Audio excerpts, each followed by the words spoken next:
আসসালামু আলাইকুম বন্ধুগণ। রাষ্ট্রের মালিকানা জনগণের হাতে ফিরিয়ে দেওয়ার আহ্বান জানিয়েছেন বিএনপি চেয়ারপারসনের উপদেষ্টা জনাব জহিরুদ্দিন স্বপন। তিনি ফেব্রুয়ারির মধ্যেই জাতীয় নির্বাচনের দাবি জানিয়েছেন।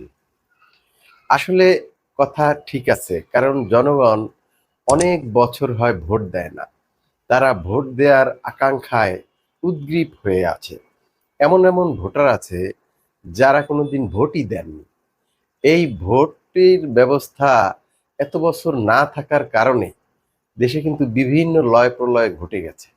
তাই যত দ্রুত সম্ভব এই ভোটের ব্যবস্থা আসলে করা উচিত। জনগণ তাদের পছন্দ মতো নেতৃত্ব বেছে নেবে, এটাই কিন্তু আসলে জনগণ কামনা করে। যে যাই ভাবুক, জনগণ তাদের পছন্দ মতো যাকে ইচ্ছা বেছে নেওয়ার সুযোগ দেওয়া উচিত। ভালো থাকবেন সবাই। আসসালামু আলাইকুম।